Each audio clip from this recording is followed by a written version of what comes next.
Welcome to Audible Interlude, a G.I. Joe podcast. I am your host, Dave West, codename Phantom Troublemaker. I am your co-host, Noel Wood, codename Crapshoot. And I'm your Cobra intern that they will test one day, and I will win the Green Beret.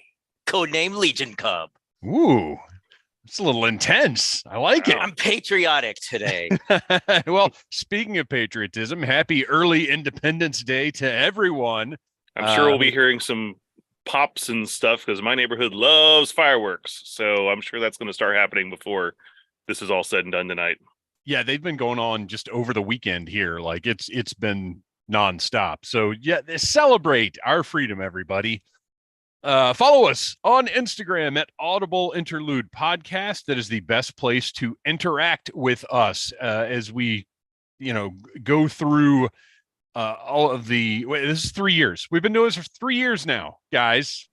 How crazy is that? It's pretty nuts. Very. Our very first episode went up right at the end of June. It was technically on the Needless Things podcast.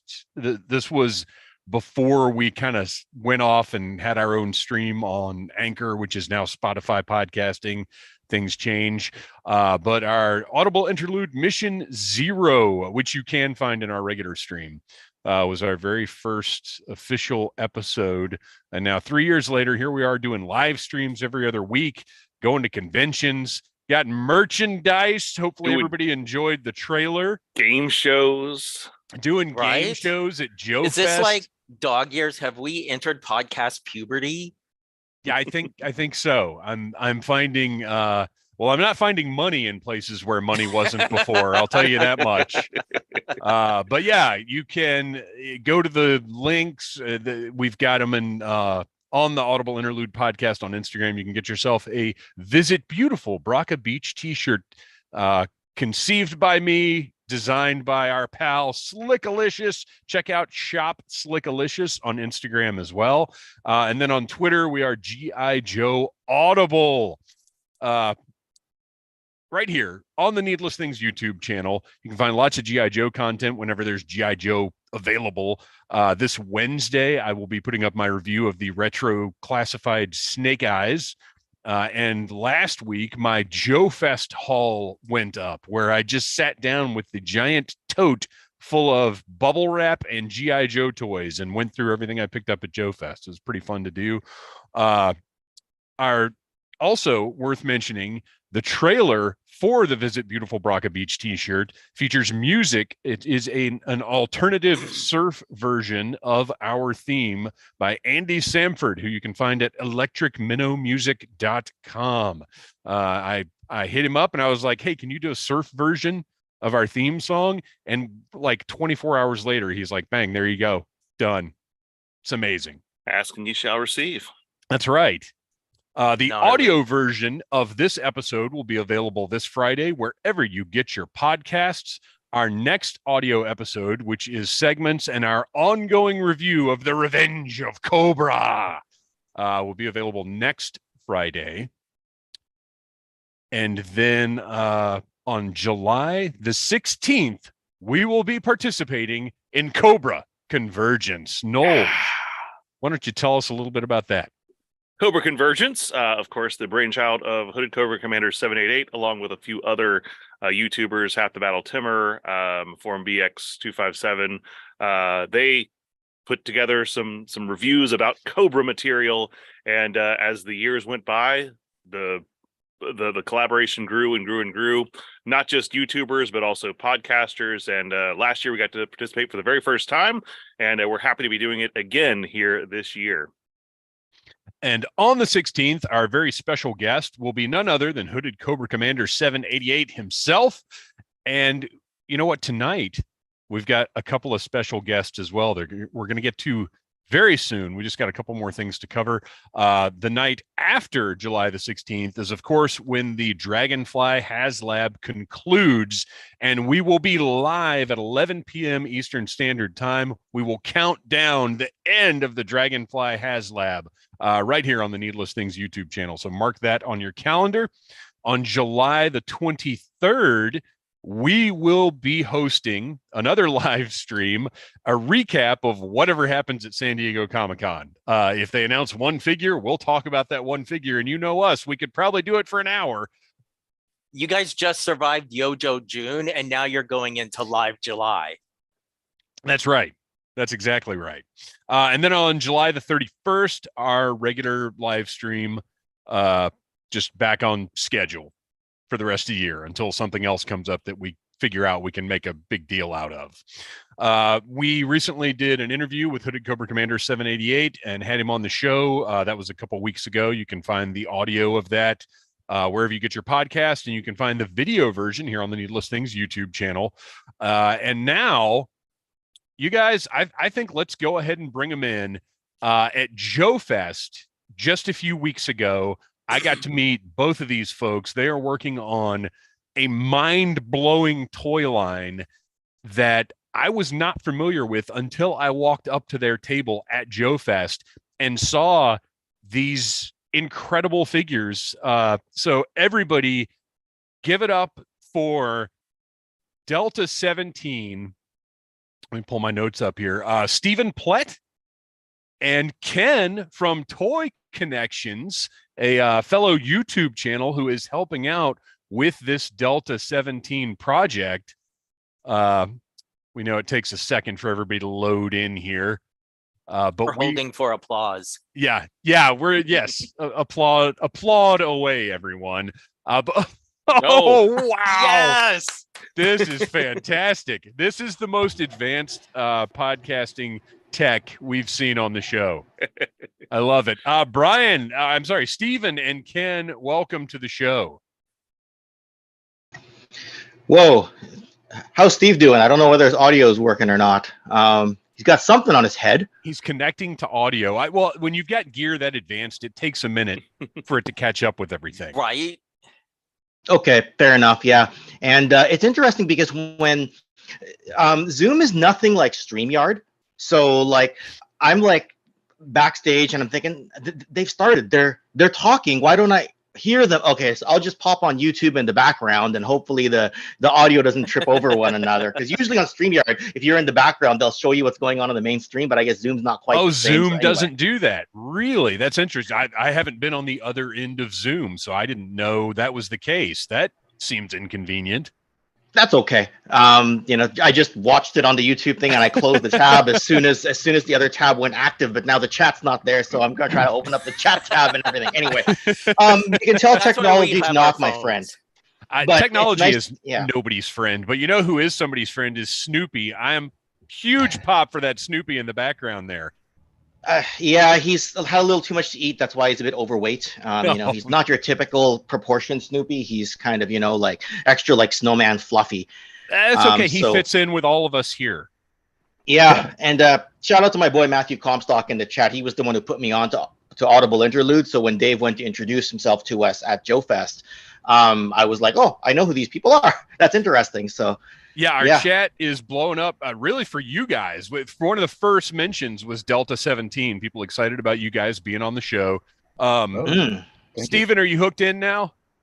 I'm not sure. I believe so. Yes, you are. We can hear you. You can hear us. So we're in good shape. And I want to check in with the chat. We got a lot of people hanging out. Silent Interlude, Neil Hill, Kevin Riddle, Yorktown Joe. Yes, we are just getting started.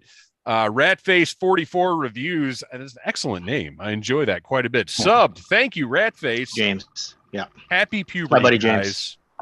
James. And of course, Matthew Comstock in the super chat. Chat. All hail mighty Cobra. Indeed. Okay, so we got a lot of cool people hanging out with us tonight. We've got Delta 17 hanging out tonight. So you're at Joe Fest, you're hanging out at the table, and the artwork catches my eye, and I go over and I realize that you guys are about to launch a product. This is not a launch of a Kickstarter. This is not a launch of a campaign. There's a product that's about to be ready to go. Stephen, how did we get to this point? Kind of run us through how it started and how we got here. Well, I'm really not quite sure. I just kind of woke up one day and went, holy shit, this is great. No, I'm kidding.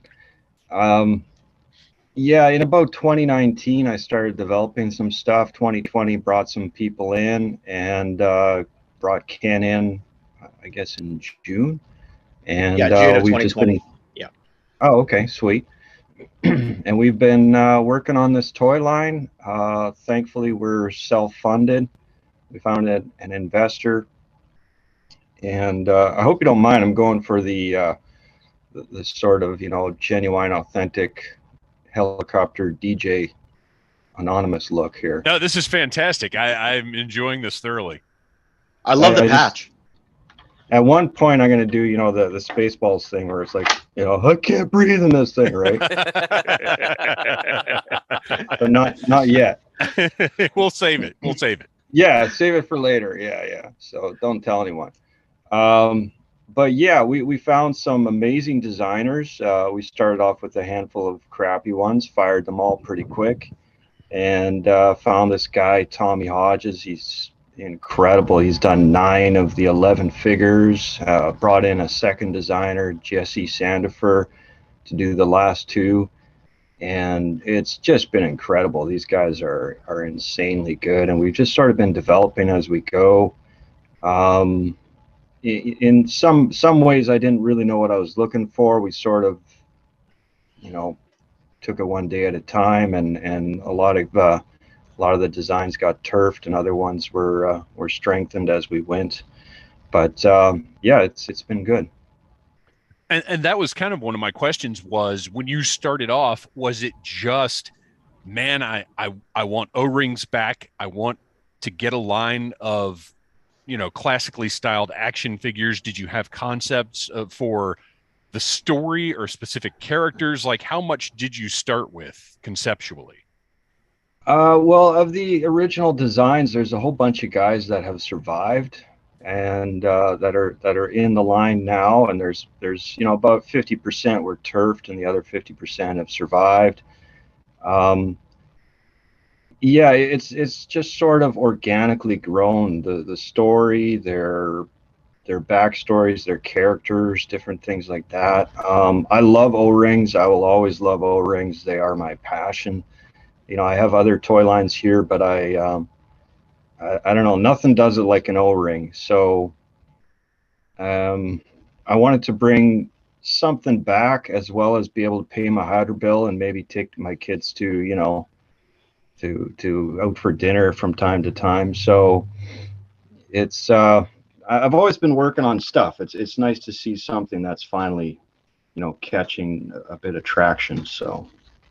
And it has been over 3 years in the making. So getting to the point now where you're really getting close to the finish line, it has got to be pretty special. It's hard to believe. Ken, with the props in the background, I'm loving this. You got Galvatron, you've got Snoopy. You're killing it over there. Galvatron was out of frame, and I meant to put him in frame, but I was organizing the room, and I'm like, "Where's Galvatron? You don't just lose a box figure." And I looked over, I'm like, "He's way over in the corner." Anyway, carry on. You were having a productive conversation. Well, actually, Ken, I wanted to ask you next is how did Delta 17 come to your attention, and how did you get involved with the project? I mean, Steve doesn't know how to make his own coffee, put sugar or cream in there, nor does he know how to shine his shoes or wash his car. And I kind of went and said, it's the pandemic and I've got some free time and I know how to do that. So here we are a few years later. I'm still laboring around and still holding his calls and making his coffee. All right. That's the kayfabe wrestling story in my head. The actual behind the scenes of how it started, Steve can correct me on some of the details, was a number of years ago. We weren't really sure how we were going to sell the product, right? And at the time I was doing like claim sales, like when you go to G.I. Joe Facebook groups, you see claim sales, right? I was doing a lot of that in the Canadian groups and almost exclusively in Canadian groups. And Steve Steve had asked maybe I could be brought in to help, look at how we could sell the product. Very quickly, we realized if we were going to move the product, we would need a website. We would need probably some distribution partners like a BBTS or someone like that, depending on which country you're in. And then eventually I just got into like helping with the line development itself, just helping with some of the stories. And eventually Steve and I were on the call, not about sales, but about the characters, the stories. I'm not a designer by trade, but if he got stuck between two designs and we'd be like, okay, well, you know, he might call me and say, look, I know you're not a designer, but what do you think speaks more to the character we're trying to develop? Right. Yeah. And then I would be like, well, you know, this kind of makes him look more aggressive. This makes him look a little bit more passive. And the way we've written the bio, we need to lean one way or the other. So, so I got involved in the conception around, like he'd been developing the line for a number of months, almost a year by that point. And I got in around 2020 summertime, a few months after the pandemic started. And just been keeping my ear to the ground in the process, helping Steve with some resources, like helping him find factories, connections. And, you know, like the websites through a buddy of mine as well. And just that sort of thing. Steve, did I kibosh that, or is that kind of? No, that was great. Initially I brought Ken in. I mean, I'm not a salesman. I'm not a lawyer. I'm not a mathologist or any of those things. So I was brought Ken in to do sales and stuff like that. And when we were very small, we didn't know how this was going to go at all. And very quickly, I learned that the guy is a frickin' Encyclopedia Britannica of toys. He's a fantastic writer. He has contributed to this line in a huge way. He's what's that frickin' word I was going to use? Anyways, invaluable to the line. You know, we wouldn't be here if it wasn't for Ken. That's for sure. We wouldn't be at this stage. He found our factory production manager for us. He found our website developer for us. He found just a long list of stuff. So in the day-to-day, you know, it would be a long list of what has Ken brought to the table. It would be a very long list, and we wouldn't be where we are without him, and I'm extremely grateful that he's on the team. I appreciate that. And I mean, when people ask about this right now, what people are, I didn't, when we were at Joe Fest, I sandbagged a bit on telling that type of story, because right now people are all gaga about the design. So I just want everyone to focus on that. And then as the curtain gets peeled back more and more, and people kind of say, hey, what is this? Then we start to say, okay, yeah, this is my involvement in the line. But I did not want to take any luster off of the work that Steve and Tommy and Jesse were doing as actual 2D and 3D designers. But yes, I'll be helping develop a lot of the story, and have done some of that already in the past. You know, Dave, you spoke to the fact that we kind of surprised everybody at Joe Fest, and that was one of the things, because we're not marketers by trade, right? Nope. So I talked to Steve, and we're like, let's play to our strengths, right? Like if you're doing a Kickstarter, you're going to play to your strength of marketing and getting interest up front. We're going to backload the interest instead, because right now our strength is the fact that we've been developing in silence for a long time. And it's hard for me to keep my mouth shut, because I've had a YouTube channel for the last 2 years. And I have to keep my mouth shut when people are like, what are you working on when you're not on YouTube? I don't say I'm helping with Delta 17. I didn't say anything for the longest time. And then I think, Steve, while we were driving from Atlanta to Augusta, is when I kind of explained to Steve the way I think it's going to go. And Steve's not a wrestling fan, so hopefully some of you are. And I kind of said the analogy is this: people are going to Joe Fest and they know what they're going to see. They're going to see the big brands there, right? People bought a ticket to WrestleMania 3 for Hogan versus Andre, right? But one of the things they talked about on the way out was, how about that Steamboat versus Macho Man Intercontinental title match? And I said, that's what you want to be. We want to be Steamboat versus Macho. We didn't sell the show, but we're going to help steal the show. Not single-handedly steal the show, because there's a lot of other good stuff there, but we're going to be that surprised, like, hey, I didn't expect that, you know. Anyway, cut me off on the wrestling stuff, because if I start down that path, you'll have to duct tape my mouth shut. So, well, no, we'll just plan on doing a whole other episode, a Needless Things episode about wrestling stuff, because that we can go down that road all day long. And that's actually a great analogy, because this Joe Fest, there were so many remarkable toy lines represented there.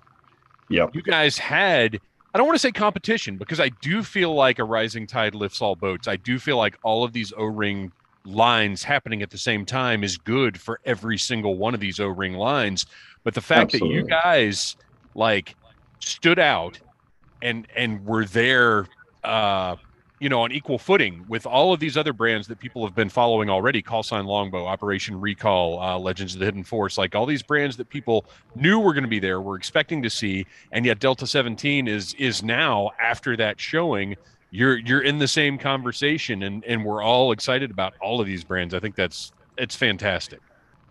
I want to go way back to prior to Delta 17. We can start with Steve. What is your kind of background with Joe? When or were Joe even the O-rings that you found first? Because there were tons of O-ring brands back then as well. What are your O-ring origins? Well, okay, when I was a kid, my parents knew that I was a little bit psychotic, so they kept me away from military stuff and guns. But yeah, I caught up with all that now as an adult. So we're good on that level. But yeah, I started with one of those, 5-foot GI Joes when I was a kid with the cloth goods and all that stuff. He was pretty cool. And my first GI Joe was barbecue. I went to one of these water slide things with my school. We lived in a town of like, I don't know, maybe 800 people. We all got on a bus. Well, not all 800, but from our couple of classes, right? And went to one of these water slides in Winnipeg. And I was hanging out at the bottom of a slide, and this toy comes flying down. I'm just like, holy cow! I stuffed it in my shorts, and I ran to the bathroom. Probably not the coolest thing to do, I stole someone else's toy. But in all fairness, this was barbecue. He had his foot broken off, both thumbs gone. He was just tattered, right? So this guy was really well played with. This kid probably wouldn't miss him. But he was my first GI Joe. So I brought him on the bus, and I was like, "What is this? This is my favorite thing I've ever seen in my life." And they're like, "That's GI Joe. What are you talking about?" I'm like, "I've never seen this in my life. I don't know what it is." So that was 1985. I was already, I guess, 12 at the time. Somehow I had missed GI Joe for that long, and I just fell head over heels with the. I love small things, like hummingbirds and all that stuff. And the level of detail, the articulation, there was a shine to it. There was a nice heaviness. There was just such a quality that I had never seen in a toy before. Whether it was, I don't want to start kicking on other toy brands, but I had just never seen articulation, shine, individual characters. Each character was just so interesting, so fascinating. I mean, you could take a guy like Shipwreck. He was just a dumb Navy guy in a blue shirt. That's it. But he wasn't. And a parrot. Like, come on. Yeah, well, okay, yeah. So he had a parrot, I'll give him that. But if you look at him, there's really not that much going on. But he was Shipwreck. He was the coolest. Like they were able to bring such life to these characters, these figures, and it blew me away. So I went in hard and just bought and shoplifted as many as I could. And statute of limitations, it's okay. Yeah, you can reveal that now. I was a minor at the time. I didn't know what I was doing. So I think by the time I finished and found out about girls and alcohol, I think I had about 45 of them and a handful, I think about 3 or 4 vehicles. That's it.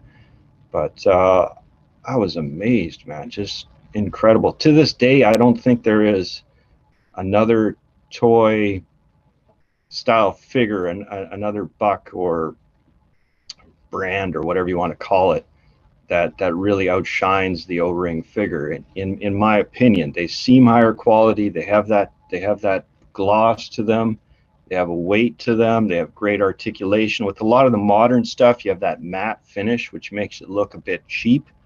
So in a way, you sort of have a miniature Rolls Royce of a toy, so to speak. I think the O-ring, there is something magical and unique about it, but I really do think it's the apex of playability and detail.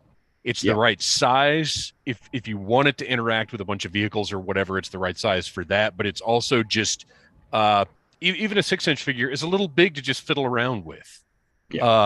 The O-rings are just the perfect size, the right amount of articulation, because the modern era Joes, I love them. I've got a big collection of them behind me, but there's so much to those that, again, you can't really just play with them. And that's what I think makes the O-rings so special is they're just the perfect little self-contained figure. And they're hardy. They're really hardy. Yes. You know. Yes. Ken, what Outside about of you? a couple of thumbs. What are your O-ring origins?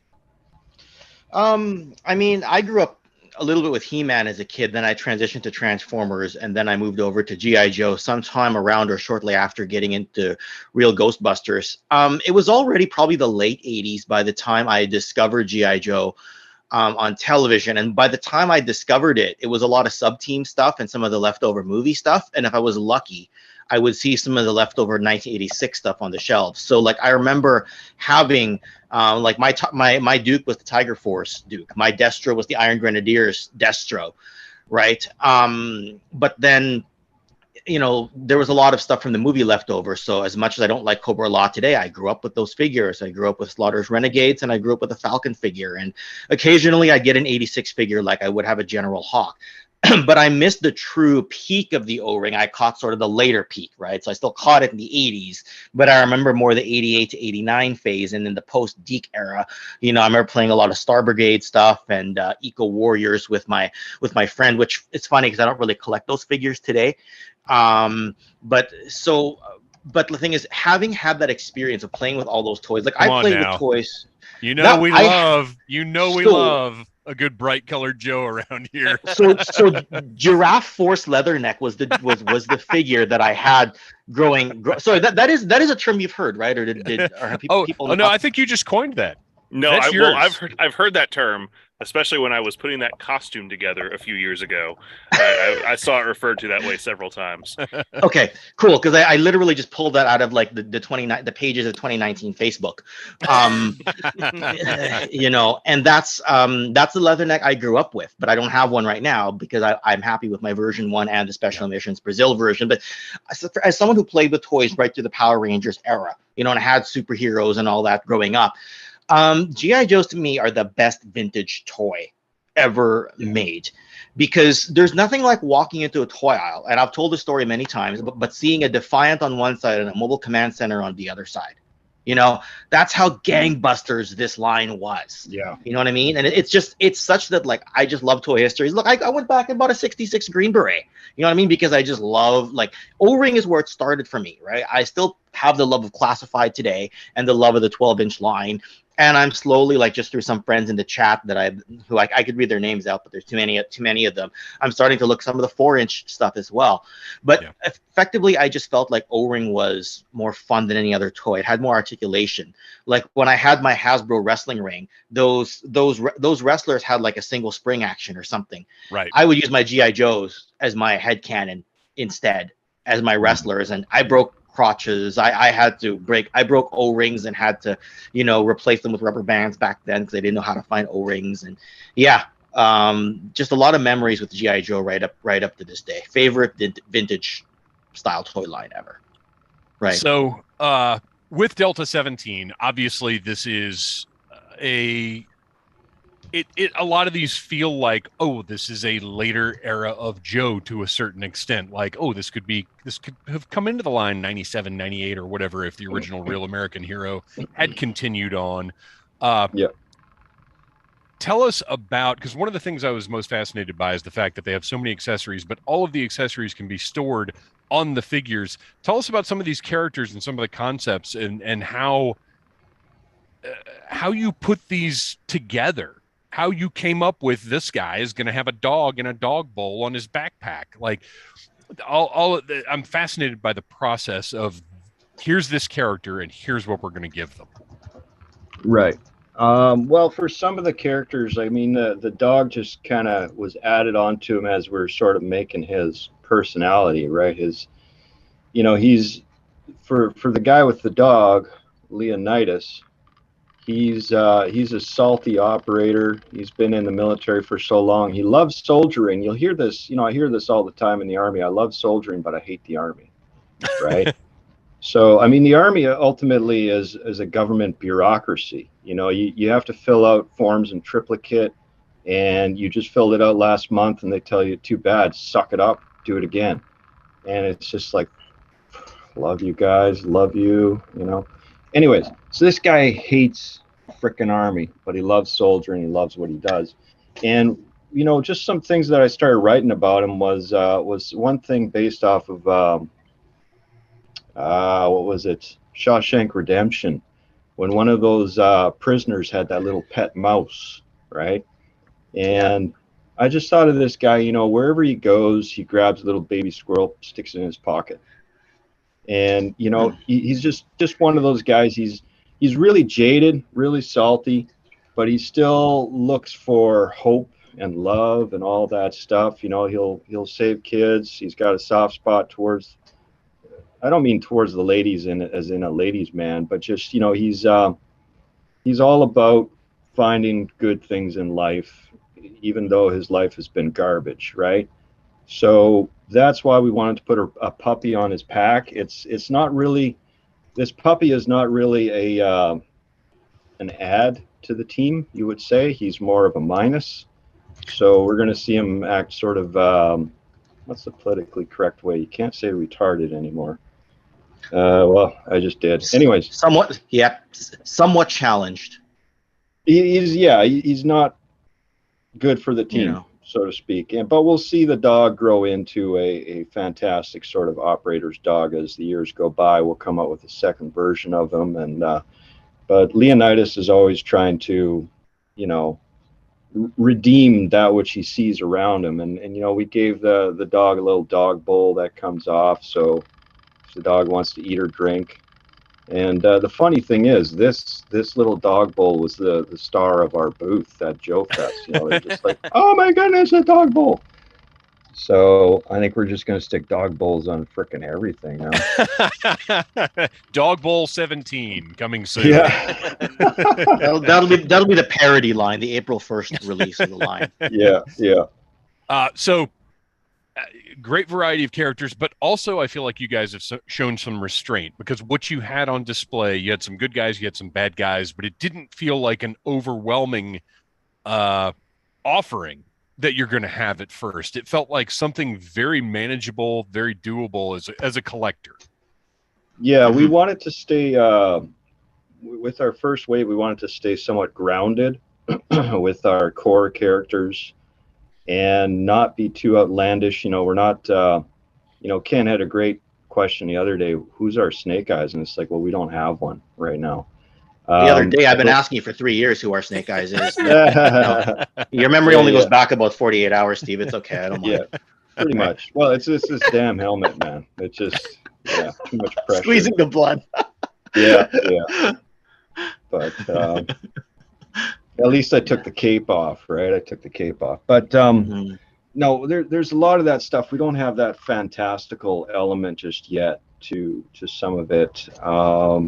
But we are trying to stay grounded with our core members, trying to keep it somewhat realistic. The setting for our world starts in about 2015, maybe 2013, and then we roll our way forwards to modern day. So we're going to stay somewhat grounded in realism. And how is the lore going to be available for people who want to follow Delta 17? Comic book. So we're it's comic book number 1 is pretty much written up, and I'm going to hand off the first 10 pages to the artist. I just got to pass it off to Ken. I'm just typing it up right now. I hate typing, so my typing is mostly backspacing. So we looked at some of the pages on the plane on the way back, as Steve was doing some sketches on the flights back. And I mean, the comic does have a lot of development to it, but I imagine what Steve's done is he's kind of organized it a little bit more since then, and probably scan it and send it to me, and I'll just script it up in a way that's able to be handed off to the artist, I guess. Yeah. So yeah. So timeline wise, what are we looking at for having figures available to folks? Well, we just backed our production date up 2 weeks, so we're going to wait an extra 2 weeks. So August, can't remember. August 10th. 13th. No, August 10th? Sorry, 13th. No, hold 13th. on. It's July 26th plus 2 weeks, so 14 days. Yeah, August 9th? I don't know. Whatever. We don't do a lot of math here on the show. Yeah. That's fine. No. No math. August. August-ish. August. August-ish. Ish. Yes. Yeah. So that'll see the figures landing in end of October, early November, somewhere around there. And you know, if they clear customs and all that stuff, and China doesn't invade Taiwan and different you know, geometrical problems, then we'll be all right. Yeah, So so, we could that's landed to us, right? We still have to box and ship them back out. So depending where you live, hopefully it's a Merry Christmas. Let's put it that That's way. what I was going to say. We could potentially have Delta 17 figures under the tree for Christmas. That's a heck of a goal. That'd be fantastic. I hope so. So we had spoken, and I don't know if timing wise everything worked out, but did you have some packaging that you were able to share here? I do. Yeah, we got our first what's it called? T1 EP. I don't know. I can't remember all the frickin' terms. T1 EP. T1 EP. Yeah. Okay. So we've this is great. Stop moving. Lazy Susan going the whole time. I love it. Yeah, round and round. These guys are ready to barf. What goes around comes around. Yeah, I'll tell you why. Okay, Yes. so we've got some packaging here already. You'll notice that there are, you know, a couple of errors in the font here. They dropped a couple of colors, but I've got 2 copies of all the figures in hand. They're all painted up and produced in the machines. So we're just working through, you know, different issues and different things. Like this guy, his tampo needs to be redone. That's the pad print that's on his face. It's not wide enough. Otherwise, this figure's really good. Have to adjust the shotgun holder a little bit, make it a bit tighter. You know, here's our salty operator that we were talking about just a little while ago with this puppy. So yeah, we've got all sorts of packaged up. Oh, these ones are empty. I keep emptying them out. Yeah, and it's just the lighting. A lot of those troopers are actually green, are like a dark military green. They look grayish black here, but yeah, they're more military-ish than that. Yeah, I probably have bad lighting. But this is our green shirt troop builder. So they're known as Delta Squad. You can get them in Caucasian or African American variety. It's only the little face here at the bottom. They have a little bit of their skin showing through underneath the big visor. So yeah, Preacher, he's our marksman, not really our sniper. He's more of a recon marksman. And he's also has a close quarters M4, just a dirty no frills M4. They adjusted the backpack really nice so the guns really fit in there nice and snug. They were a bit problematic before, but now you can really, you know, reef on them and they don't come out. So I love stuff like that. I love the details, you know. I really like those clips as opposed to just pegs. Yeah, we do have pegs on another one of our guys, and it's working out all right. You know, this is Jaguar Enemy Assassin, and he's got pegs on the back of his pack that hold the sniper rifle, but if you want, you take the Chris Vector out of his hand, the submachine gun, and that clips onto the pack as well. Then he has dual sword batons. I don't know if you can see those. Cool. But they can be used defensively, you know, for blocking along the forearm, or you flip them around and go stabby with them. So, yeah, he's pretty cool. He's got full tiger stripe outfit for anyone who's into the tiger stripe motif, which we've never seen in GI Joe. Oh wait, so he's pretty neat. That's Jaguar. Preacher. People really love this dude, Rooster. He's our Native American radio dude, radio recon. So he's got he's got our dual backpack system. So his radio, the handset comes off, comes with a spare antenna. So you get 2 antennas out of the deal in case you lose one, like most of us do. And then his radio comes off. It has its own backpack peg. So you can, any other guy can, you know, hump the radio, the man pack around for a while, or just use it separately. As well as the bottom bag actually pops off in case you want to pretend that you're loading up the bag off of his bigger frame pack. It's sort of like a 64 style ruck frame, just modified a bit. So if you're into the Canadian military, you'll know what the 64 pack is. And then we've got our Polish Grenadier. This one's going to be undergoing quite a bit of changes. Like here's the Paint Master version. Here's the first print version from the factory. The head is a little bit too thin, so they have to increase the pressure, and we changed the artwork on her face. She'll look a lot better than this. All of these figures will be getting a final polish. So we're polishing the molds so they come out looking nice and shiny, just like the old ERA stuff does. I have one sample. Where the heck did he go? Crappers. I promise I did not pocket him on the way home. Yeah. It's not sitting on eBay for anyway. It's at the bottom of a water slide. Yeah, exactly. And someone else's shorts, right? So here we have this guy has gone through a polish. His colors aren't correct here, but I don't know if you can see it, but he's quite a bit shinier. He looks similar to the ERA. You know, over here he's a little bit shiny, but still a bit matte finish. So that's the goal with all of them, is to have them all have that ERA pop to them. So, well, these look absolutely amazing. I can't wait to have the opportunity. And Ken, I noticed you said in the chat that these will not be going on sale until you guys know when you're going to have the product available, that you know you're going to be able to deliver. And I think that's great.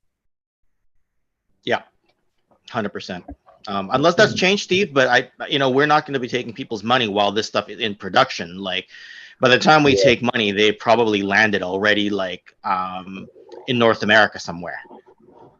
Yeah, exactly. I don't really want to get into that shady pre-order stuff. We'll see if we. Well, I mean, we're also not used to it. We're also not used to it, right? Like pre-orders are extremely standard, but the thing of the matter is, like, when you pre-order and people start saying, "Where's my stuff? Where's my stuff?" Oh, nobody's answered us for 2 days. Then they start bombing our messenger. Then I'm podcasting on Toy Connection and somebody says, "Ken, where's my order? Where's my order?" Yeah. Sorry, I'm talking about Transformers over here. But we have the luxury of being able to do that because of the private investor that we had. Yeah, that's why. So we're not in a rush to, like, the way we're set up logistically, we can get away with that right now.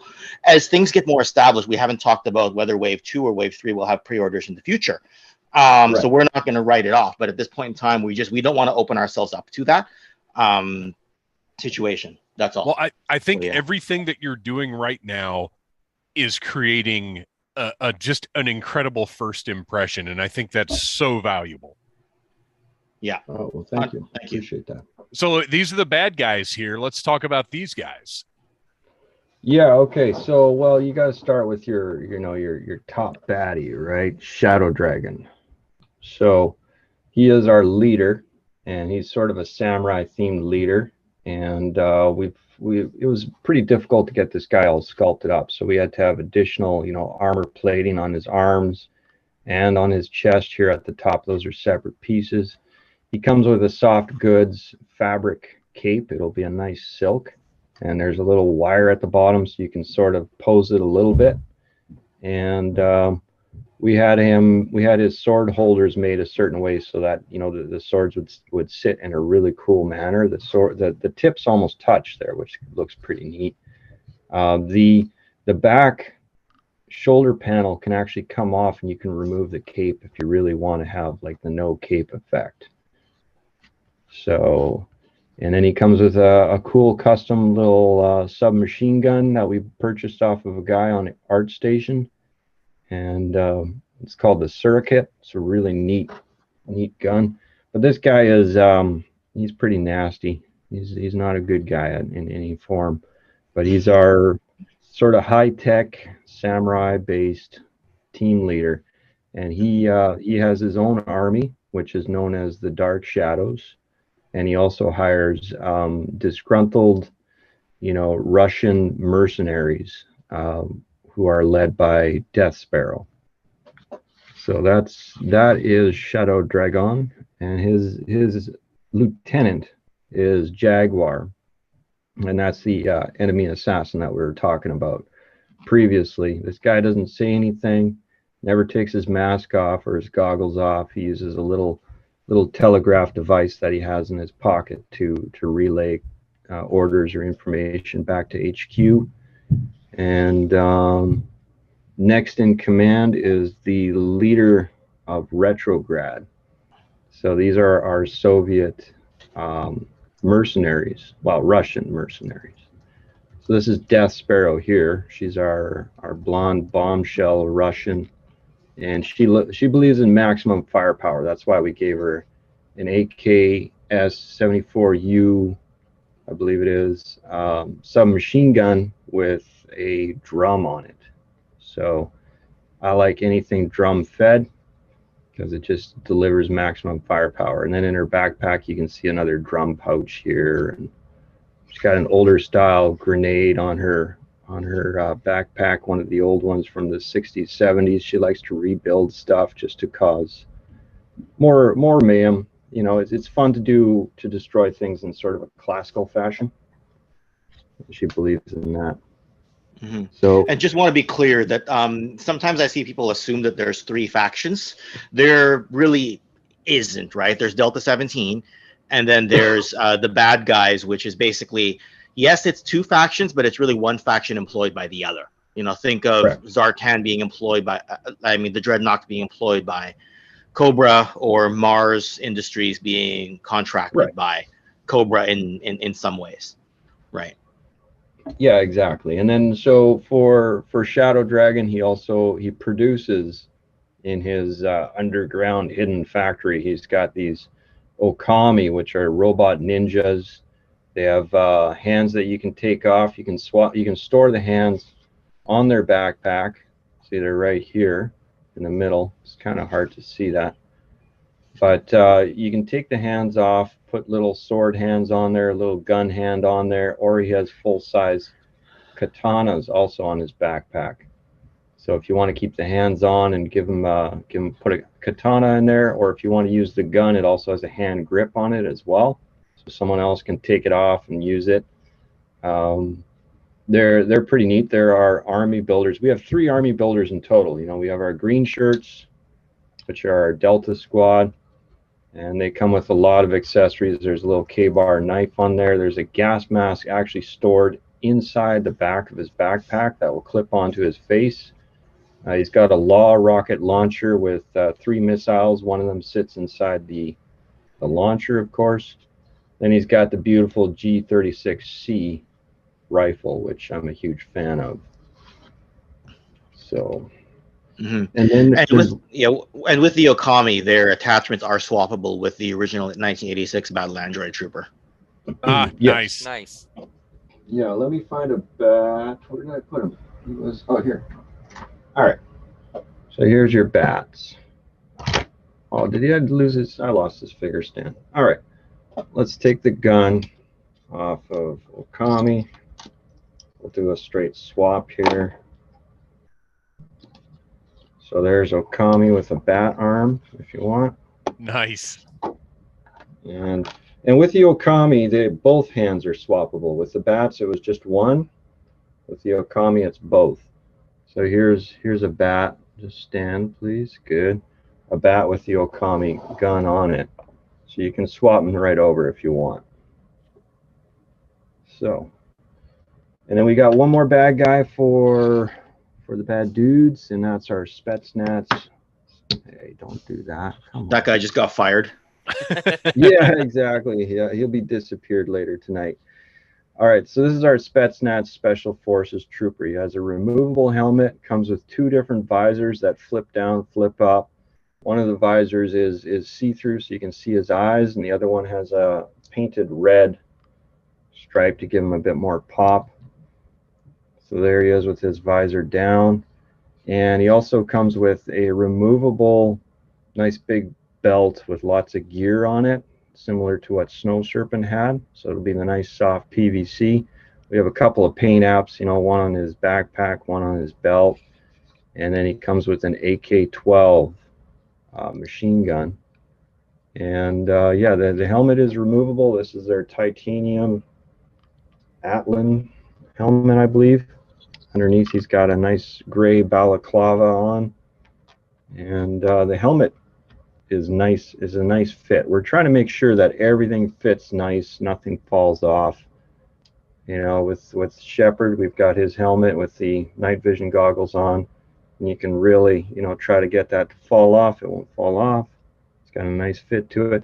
With Shepard, his night vision goggles, by the way, you can take them out, turn them around, and plug them back in so that they sit right in front of his eyes. So it looks like he's really wearing them.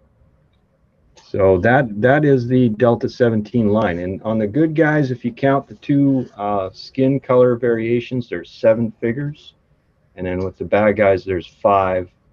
But they have 2 army builders. So you can really just go for it if you want. Well, this is amazing. I didn't even realize we were going to get this close a look at the line. You guys are doing some incredible work. Where can we follow along? Give us the sites, obviously Instagram, wherever else. Give us those sites where everybody's going to be able to follow what you're doing and find out when these go up for sale. How about I just read out Steve's phone number and then everyone just contacts him that way, and then we can call him when they're 2 days late.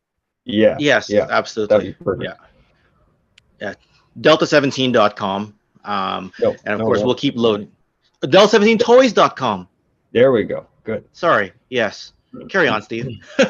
Oh, yeah. No, that's fine. You got it. Delta17toys.com. And we're on Instagram and Facebook under the same name. So if you just do Instagram.com/Delta17toys, you'll find us. And eventually we'll get set up on Twitter. Yeah, Neil, don't call me right now. But Neil's one of our loyal people in the like on forums, and you know, just thank you for helping us spread the word of the line. Anyone in the chat, actually, a lot of people have done a lot of that already. Well, and thank you all in the chat for showing up tonight and being part of this conversation. And Steve and Ken, thank you guys for stopping by and sharing a look at this amazing toy line we're very excited for. We'll continue following along on Audible Interlude. We'll be giving updates and keeping up with everything that's going on with you guys. Thank you so much for stopping by. We've got more show to do, but Steve and Ken, thank you guys. It's been great. And we look forward to talking to you again soon in the future.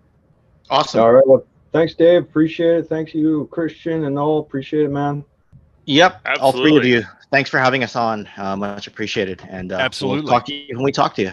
All right. Take Thanks care. a lot, guys. Bye. See you later.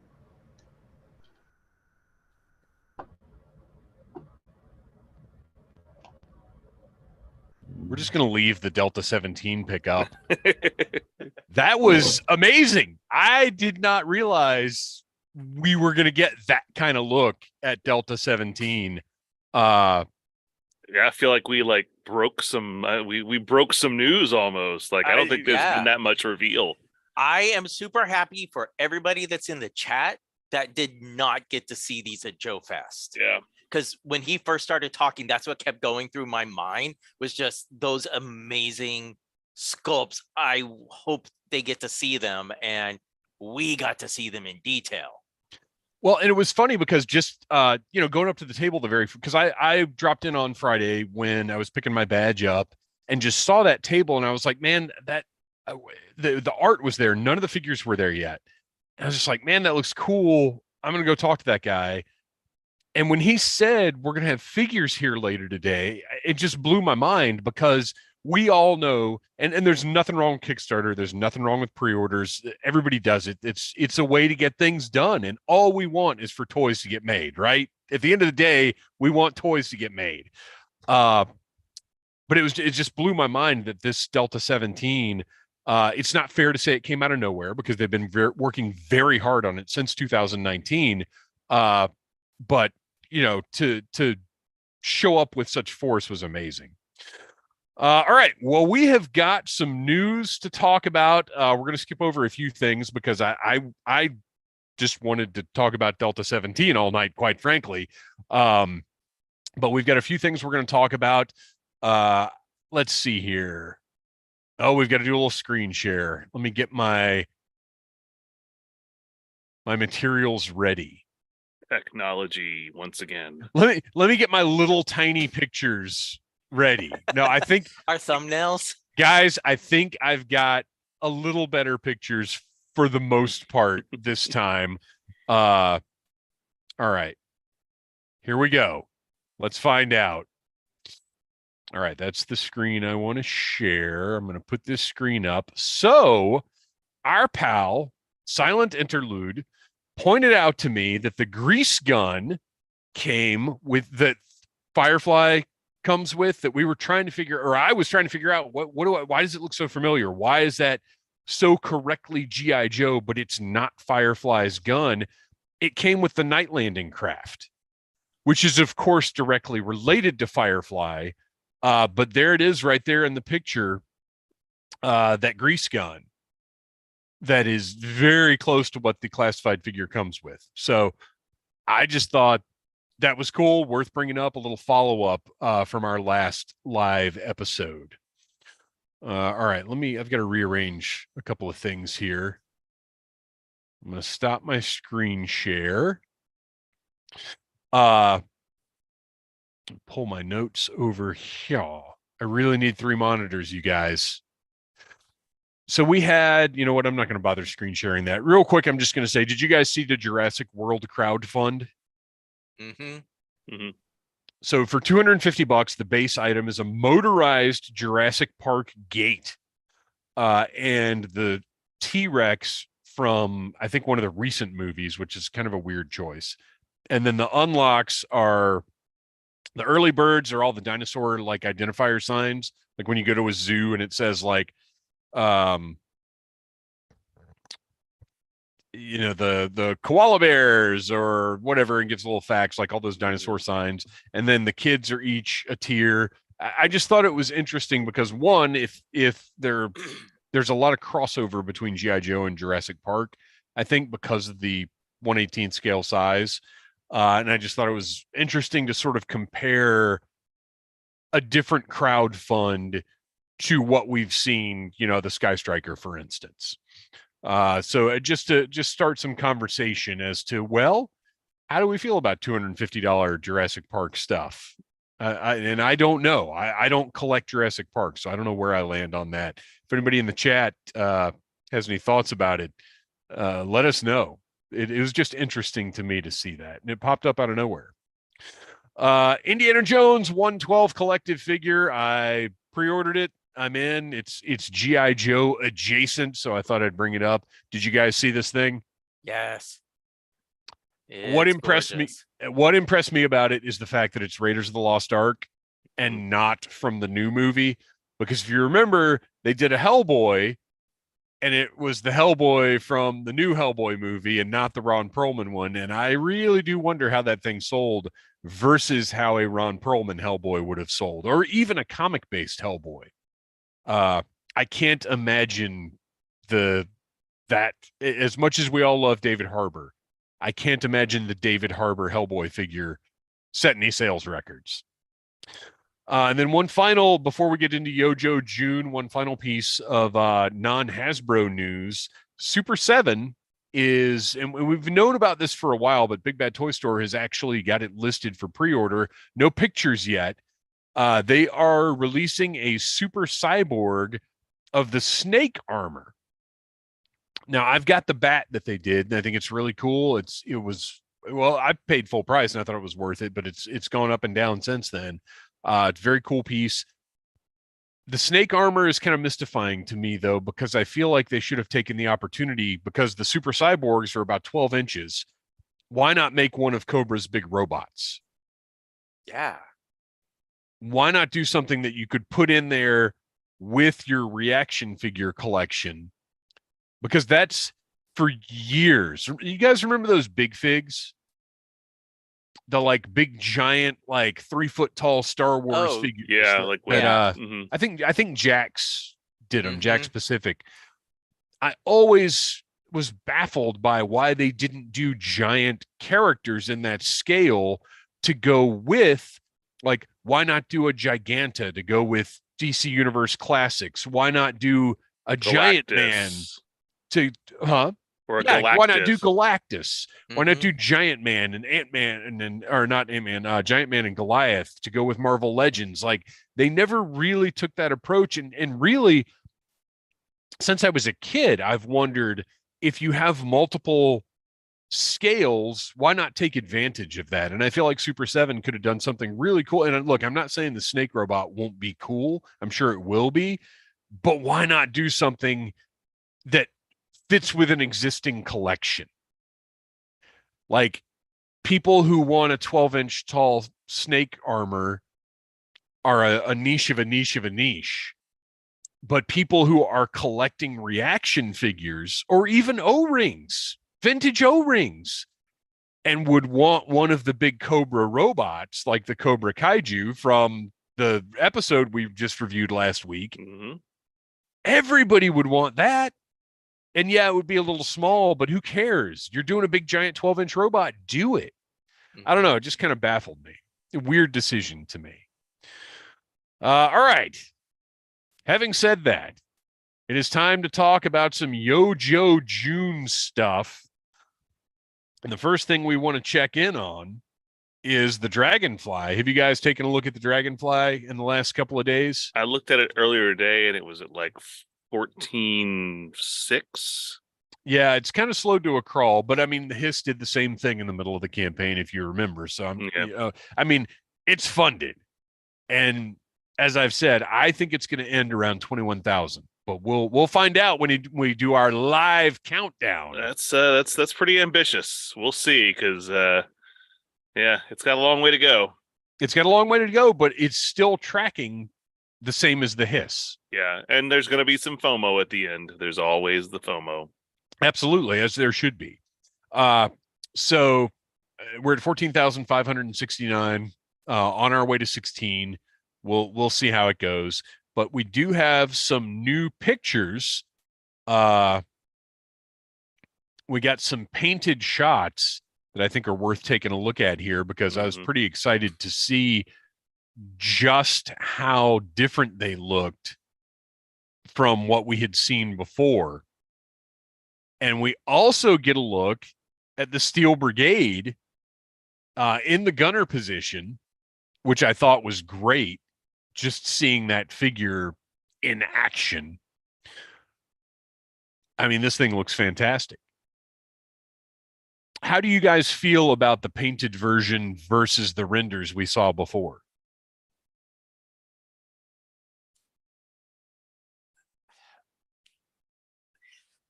I take renders with a grain of salt. Right. At this point, because there's always so much that's different. And seeing when you sent these photos, I was like, I wish we had gotten these in the beginning. I mean, obviously we're going to get the renders, but I mean, this looks amazing. It really does bring it to a whole other level from those renders. Yeah. And then this Wild Bill is unbelievable. All of that detail on his holsters and on his gloves. Seeing the way that the vest works, with the web gear, the hat, I mean, just everything. This has the potential to be a top 5 classified figure now, where I really didn't get that feeling initially. And then we've got the nice shot with the Hiss tanks, which is just great to see, because of course that's the whole point. Matter of fact, you know what I didn't notice? one of the treads from the Hiss tanks is below the dragonfly right at the bottom of the picture there. That's a nice touch. I like that. And then finally, I threw this one in just for fun because it looks like Bill had a rough night and is leaning out the side of the dragonfly, just letting loose. I have been amused by some of the photoshops that people have put online from that. So yeah, we definitely have got a much better idea of what the final product is going to look like, and I'm more excited than ever. Let me ask you guys, okay, so you notice on the wing there, that little red light on top of the wing. Now we know that doesn't light up, but it does look like it's a translucent bulb, doesn't it? Mm-hmm. So that's interesting to me. I noticed that in the render, but of course, like you said, renders, who knows what that'll end up being. And remember when the render came out, we were having all these conversations because some of the different looks, Right. And we were like, oh, is it going to be stickers? Is it going to be tampo? And honestly, like now looking at the painted model, I'm convinced it's just going to be tampo because with all those rivets. Yeah. Well, why would you want stickers? But we don't have the mouth that we got in the other picture there. And it did say that it includes stickers. Yeah. But I don't understand how that's going to work with those rivets, which is what I had said before. So I don't know. It remains to be seen. Maybe Hasbro's just that good and they can engineer something up that'll make that work. I mean, what we saw before were renders, so who knows? They could have swappable panels without rivets, maybe for sticker application. I mean, I would think that's crazy, but that seems pretty ambitious. But I don't know how else you're gonna get stickers on there with all those rivets. Right. We'll see. Okay, so shipping updates. The Arctic Bats shipped from Pulse, and I once again I don't know why I didn't bother ordering from Pulse. I did my Amazon and Big Bad orders on the Arctic Bats. I think I haven't got my notice from them, and that's who I ordered mine through. Oh, is it? See, yeah. I think something happened. Oh, you know what? I was on the road when these went up for pre-order, and Big Bad and Amazon put them up before Pulse did, and I had to get going again, and I wasn't ever able to check back with Pulse, and by the time I did, they were sold out. That's why I don't have these from Pulse. So but they're supposed to be shipping soon from Big Bad. I got that email today. Shipwreck shipped from Amazon today, and then all of the rest from that wave are supposed to be shipping soon from Pulse. Everywhere else just says September. Yeah, I think we all got our notifications last week that these are going to be shipping soon, but I haven't seen them hit my bank account yet. No, but I'm sure it'll be if not, well, it won't be tomorrow, but by Wednesday would be my guess. So let's talk about some more pre-order reveal things that happened. It all happened so fast, I forget what we've already covered at this point. Right? It is difficult to keep up with. I've got to adjust my screen here. Let me close that. Let me shrink that down. Let me put my notes over here.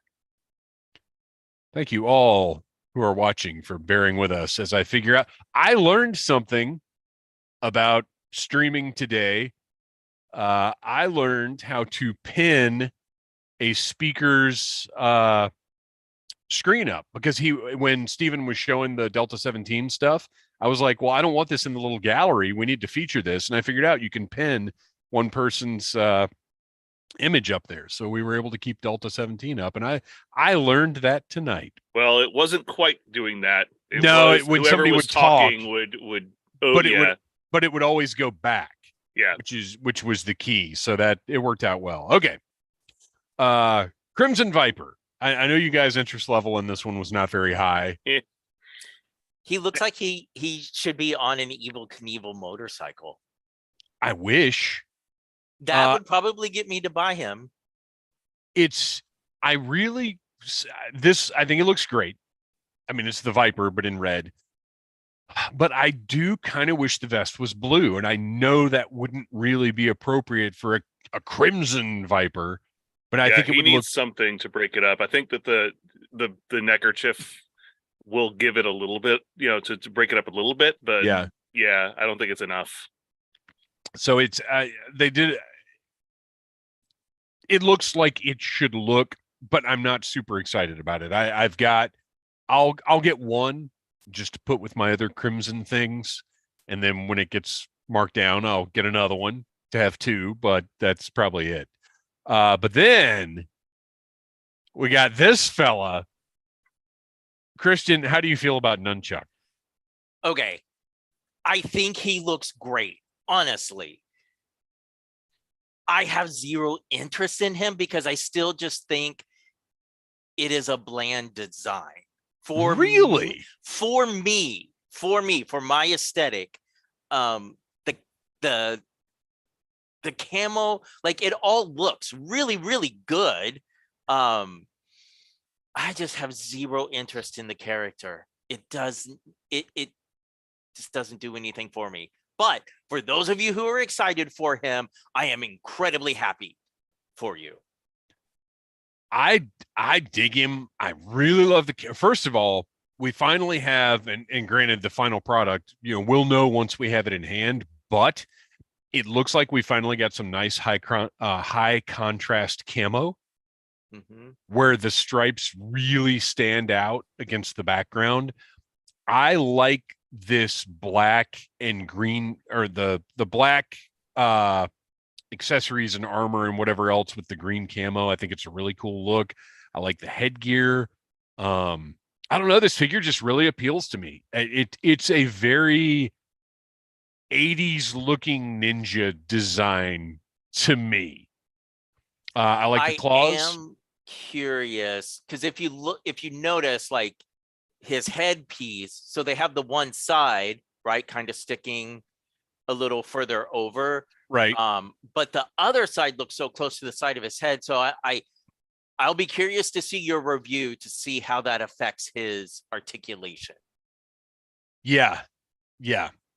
And you'll also notice that he's got the that little tie piece that plugs into the side to look like the original figure, I guess. The things that bother me about this figure, I never like sheaths that leave an exposed blade. That's just dumb to me. I will never like that. And if he's got the sword sheaths on his belt, but the blades just hang out the back. So if he starts running, he's just going to slice his calves off. And it's 2023. I have Masters of the Universe figures with actual chain links in their nunchucks. And this guy has solid plastic nunchucks like a 1988 Teenage Mutant Ninja Turtle figure. I don't think it's okay. I just don't. And I love everything. I'm the Hasbro shill boy. But those nunchucks are whack. And his name is Nunchuck, so he should have come with some like killer nunchucks. And if that means he doesn't come with the claws, it's his name. His name isn't Cool Claw Fist. His name is Nunchuck. But I do like he's got storage on the back of his belt. Speaking of Ninja Turtles, just like the old Michelangelo figure, he's got the storage for the nunchucks on the back of his belt, which is cool. I'm excited about this figure. I just really am not excited about those whack nunchucks.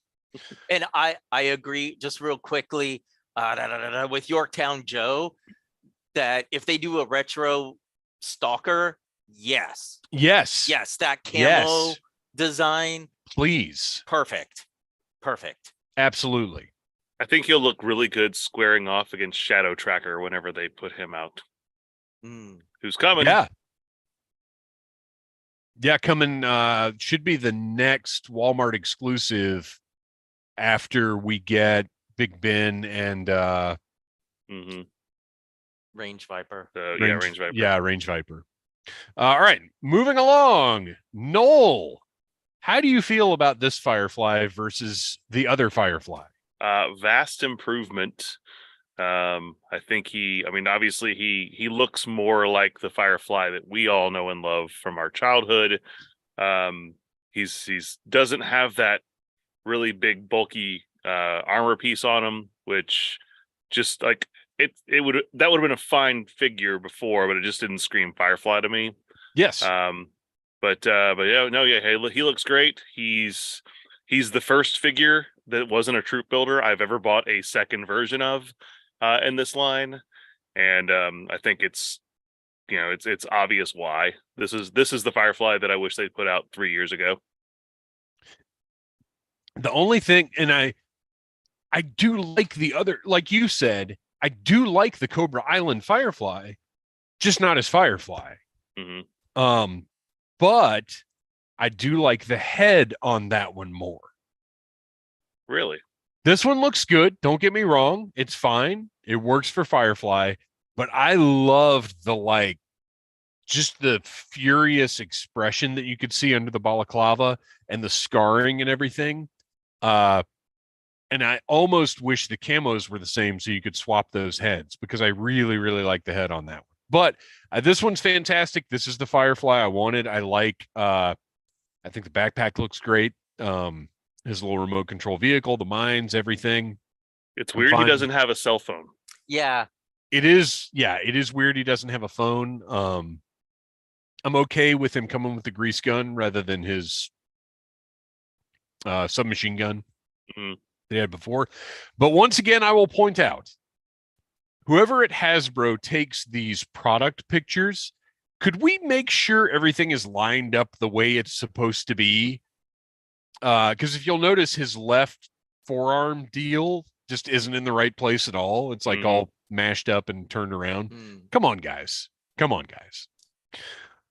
yeah, I'm very excited about this Firefly. This is just good stuff. Yeah, this is the only one in the wave that I pre-ordered.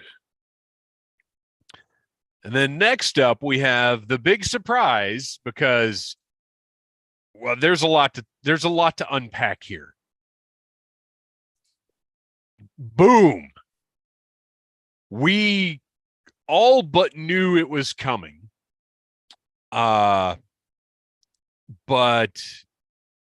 O-rings, this is, you've got to really take a look at the verbiage. G.I. Joe O-rings are on hold. This is not a G.I. Joe product. This is a Transformers product. According to Hasbro and according to retailers, this is a Transformers product. Isn't that interesting? Which is fine, because I don't care if they want to sell O-rings under the My Little Pony banner. As long as we're getting cool Sunbow looking G.I. Joe O-rings, I'll take them. Call them whatever you got to call them. Yeah. So you guys, as always, I defer to your Transformers knowledge. How does this look? I think he looks really good. I think that the color combination pops really well. I've seen a lot of angry people on the internet.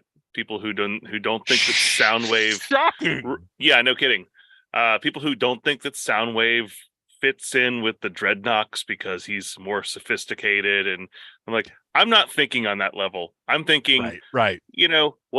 What's an iconic character we know is going to sell toys, and what's a vehicle we can fit him into? And I think they did a really good job. I mean, I'll wait till I have it in my hand, because I didn't think that the Bumblebee looked as good as the Megatron, but once I got it in my hand, I realized it was a better toy.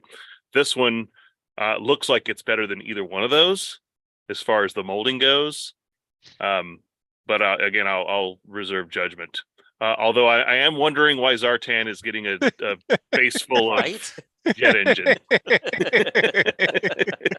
I guess the mask protects him. Kristian, what was your reaction upon seeing this beauty revealed? I was super impressed. I absolutely love that Ravage figure.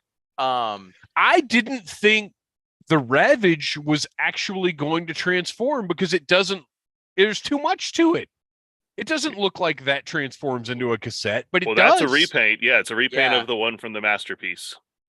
Oh, is it? Okay, Yep. okay. But It I never transforms knew. and goes in his chest. Mhm. I never knew that I needed a blue Ravage, but I really, really dig it. I was surprised, not in a bad way, but when I think of the Thunder Machine, I didn't think they were going to put Thrasher, because how many people outside of Joe fans know Thrasher? Right. But I was surprised that the other pick was Zorana. And Well, I not, was surprised there were two figures. Yeah. True. Just the fact that they're two figures. I mean, people talk. This one is $99.99, but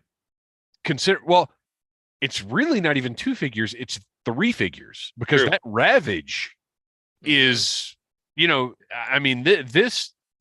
Yes, it's pricier, but at the same time, I feel like we're actually getting a lot more. Well, if you figure that they're selling O-ring figures for $22.99 or $21.99, Megatron was $80, right? Mm-hmm. And Yes, and it's the same size vehicle essentially.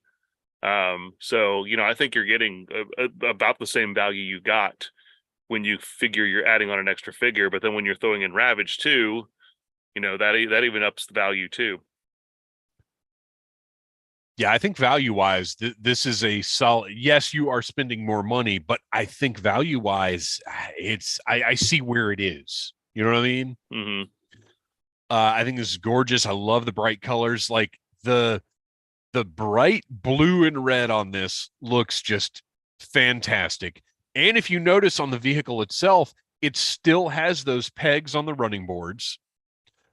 The front, that grill piece or whatever, it's not a grill, but the big piece on the front. The cage. Yeah, that's cage. the only thing that I'm not crazy about. I realize why they did it, but Well, it's so thick. Well, but also consider this. The cage on the original Thunder Machine is actually kind of thin for what it is. If somebody was building something like this, now it might not be this thick, but I do feel like it would be thicker than what's on the original. I don't think this looks that far off from what a real world thing might be. I like the bigger, sturdier cage on the front. And yeah, it's a little thick, but like you said, Noel, we know it splits in half. We know it's got to be sturdy. We don't want the stress marks on it that are on every single Thunder Machine on the planet right now. Yeah. I like the recolored guns. I think the silver pops really well. This is just fan. I said from the start, ever since I was a little kid, my dream was Transformers that interacted with my G.I. Joe figures, and it's continuing. Let's see. We've got you guys again. We've had so much going on tonight. We have not been taking care of the chat like we normally do, but I appreciate every single one of you here. Rachel, I'm glad you're able to join us. I also wish I had painless joints. My shoulder is not okay. I don't know what's going on, but this is not a painless joint. The conversation was pinless joints. And also, I'm glad you guys have total like sub conversations going on in the chat as well. I sometimes we built I a wish little community, and I love that yeah, you guys talk to each other. And I kind of wish I could just sit here and watch the chat sometimes, because I feel like you guys are every once in a while you verge on being more entertaining than us, especially Yorktown Joe. Kevin Reynolds just got the Megatron during the 35% set. That is, yeah, okay. We're going to have to save it for another time, but we're going to discuss, is it even worth buying Hasbro products when they first come out anymore? Yeah. We're going to table that for another day. All right. So let's see, where is 9:23? Let me look at my notes, and we've got to get to the sound off. So we're not going to do our Yojo June wrap up, because we know everything that came out. It was awesome. Oh, so we will say this. Overall, how do you guys feel about Yojo June? No. I thought it was. They revealed some really cool stuff. Obviously, we led off with the Dragonfly, which was about as big as you could get with that. I think that they did throw out a a good number where they were doing reveals every week of new classified figures. Obviously, I wanted more O-ring.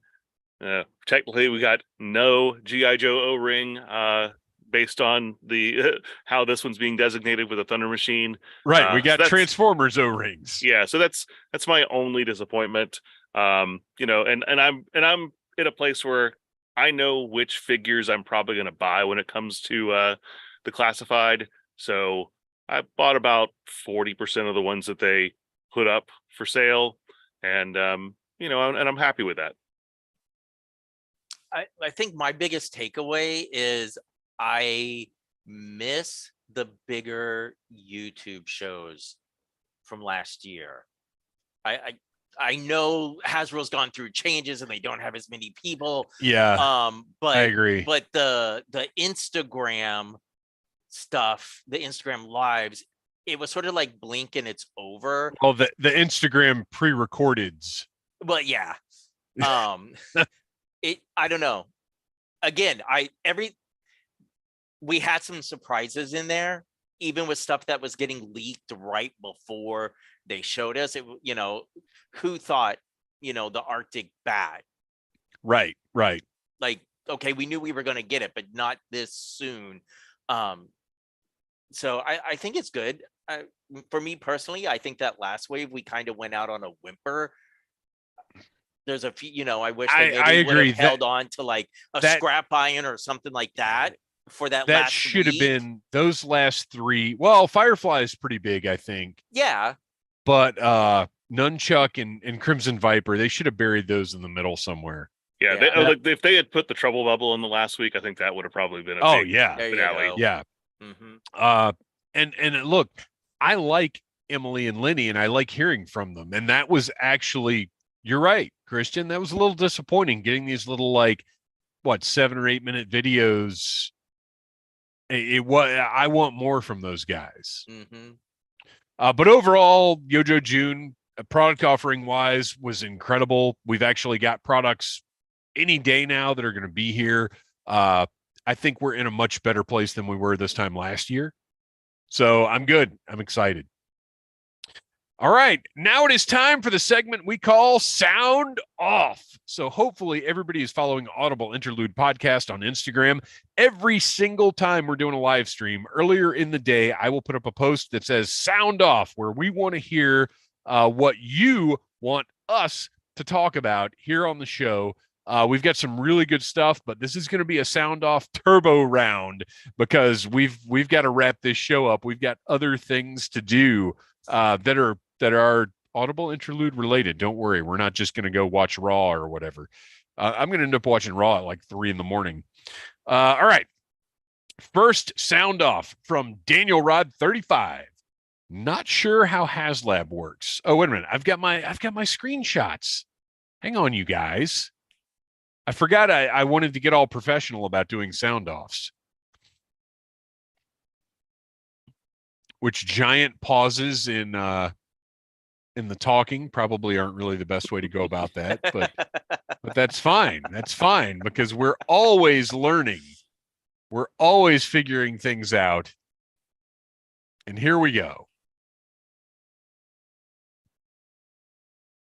See. Surprise.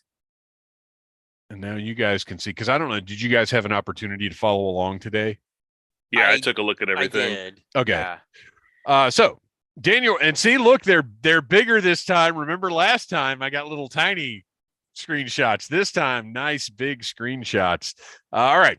Daniel Rod 35. Not sure how HasLab works. Are they one and done on popular items? Will they use the molds again?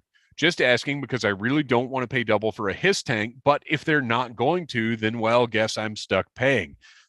So this is actually a great question because this is something that we don't know the answer to yet, although if I'm remembering correctly, Emily did allude to future versions of the HISS tank. We would just never see the same version that was offered in the HasLab again. Yep. So Daniel Rod 35, which, by the way, turns out this his name is Daniel Rodriguez. He's asked questions before. And I thought Daniel Rod was a reference to Transformers. Daniel and Rodimus. Right. Or Daniel and Not Rod. It's not. It's Daniel Rodriguez. So The ship we didn't know we needed. Right, And exactly. still don't. If you want this HISS tank, then maybe go ahead and figure out how you're going to obtain one. But if you're okay waiting for either a stripped down version or an Arctic Hiss or a Crimson Hiss, that's the one I'm putting my money on. If there's going to be a reuse of the HasLab Hiss mold, I bet we see a Crimson Hiss. Well, you don't think we're going to get a septic tank? I want a septic tank, but I'm just saying they are obsessed with Crimson variants of things. So Crimson Hiss, I think there's a good chance of that. All right. Next up, Silent Interlude.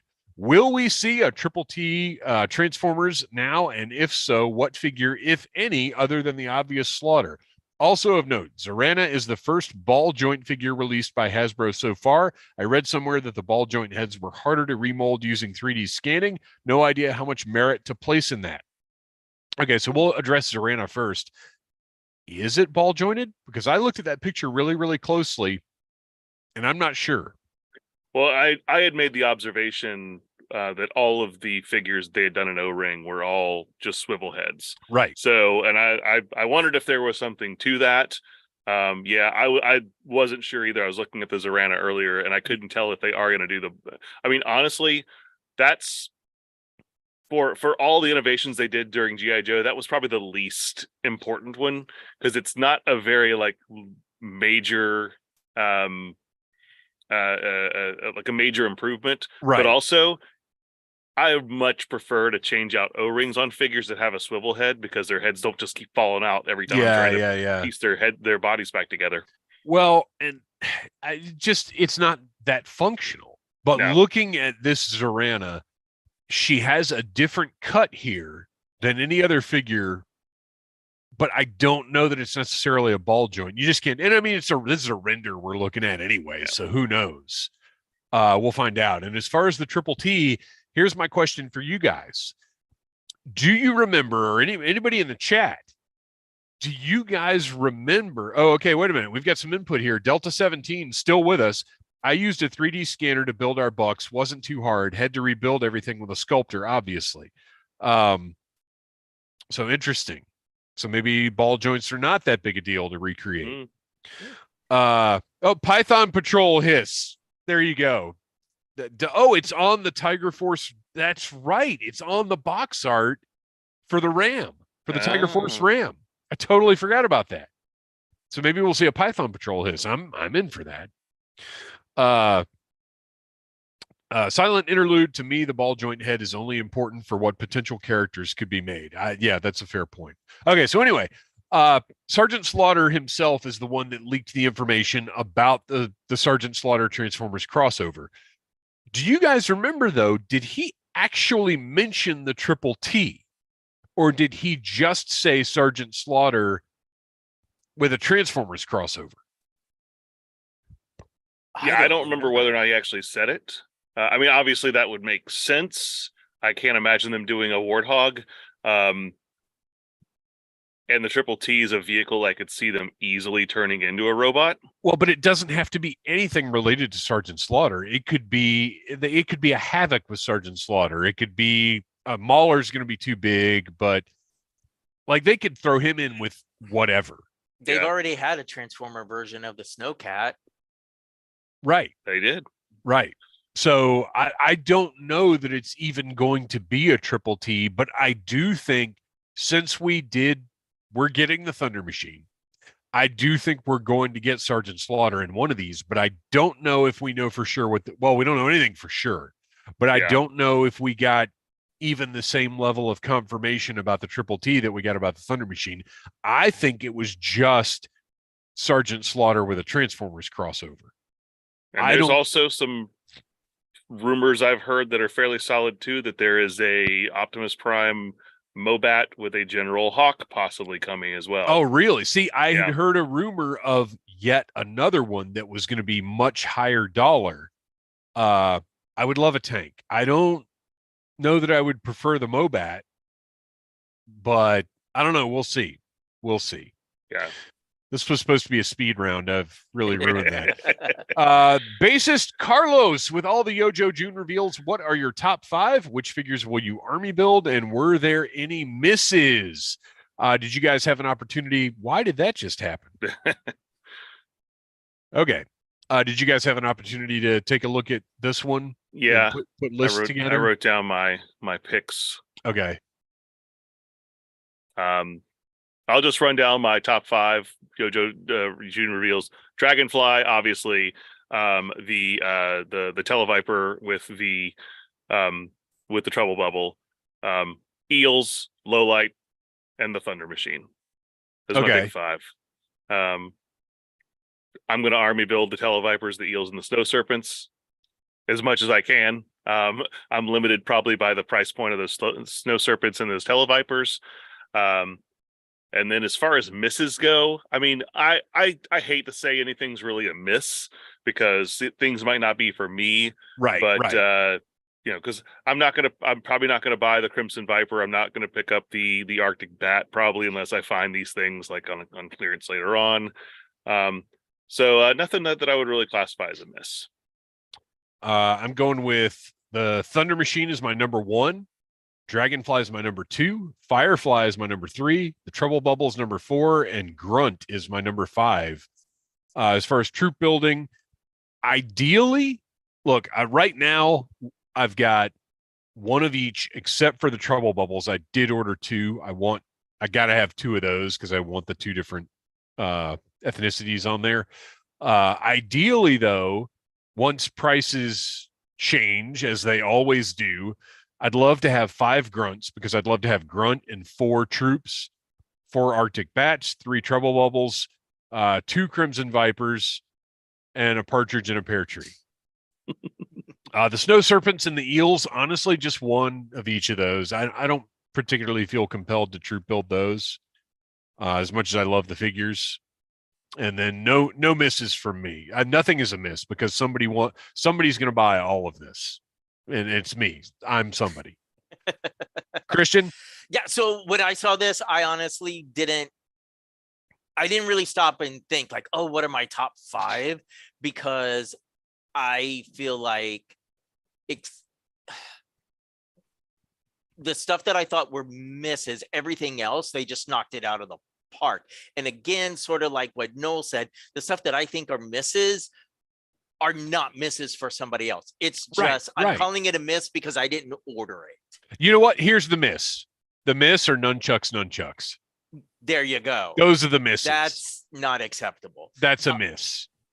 For troop building, I stick to my rule of not having more than 2, although for the Snow Viper and the Eel, I will probably go with 3. But right now, I only managed to I only have 1 Snow Viper Snow Serpent. Far. Sorry. Is there a Snow Viper? There's an Ice Viper, but no. There is an Ice Viper. The Ice Vipers had the big pants, right?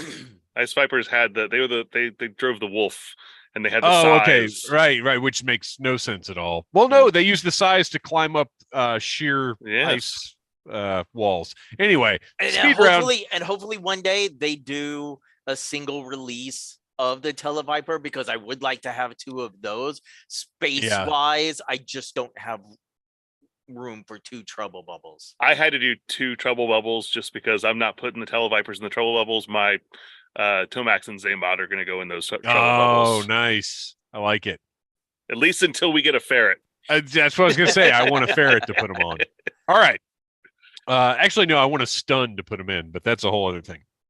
Yorktown Joe, do you know if Ravage comes with Soundwave Thunder Machine crossover set? Yes. Yes. Let's see. That's pretty much it. All right.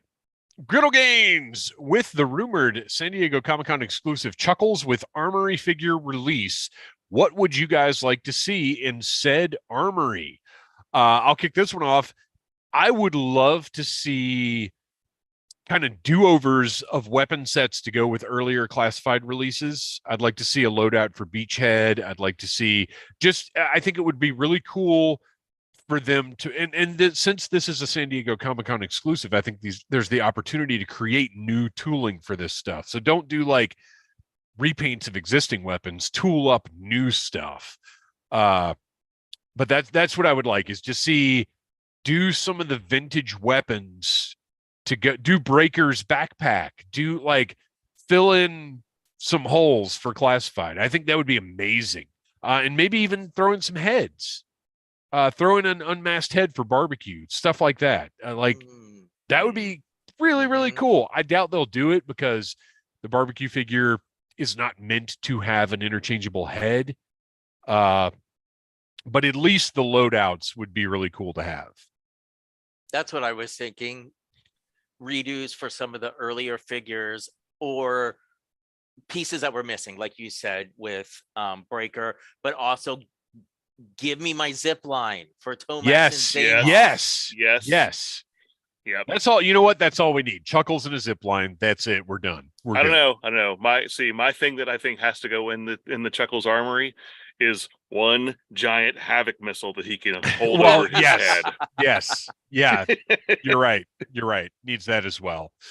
And then finally, we're going to wrap things up with Mandalorian Jedi. Good Lord.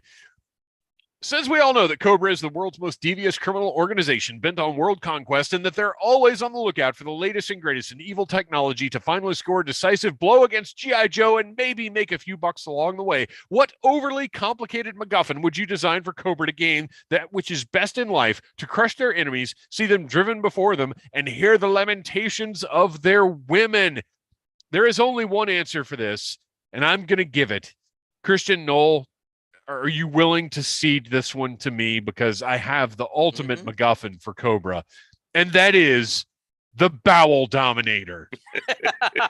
If you control people's ability to poo, you control the world. So all you need is a recorder that plays the brown note, as we learned on South Park many years ago. So not that hard to accomplish. Get on that, Destro. Destro, get to work on the Bowel Dominator, and the world will be your stinky oyster. All right, you guys, we have got to wrap this thing up now. We're once again going to skip over Joe and Tell because that's just what's happened.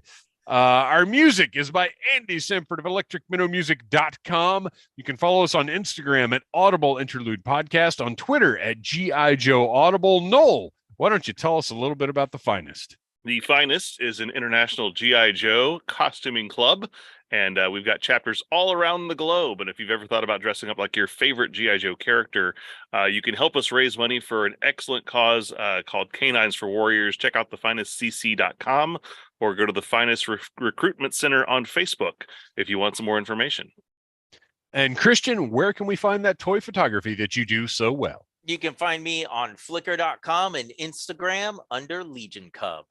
Well, you guys, thank you for sitting down talking about G.I. Joe. Everybody that was in the chat tonight, thank you for showing up. I am so honored that we were able to share so much of Delta 17. We will be sharing updates. Everybody follow them on all the socials and everywhere else and keep up with them. And until next time, yo, Joe. Cool.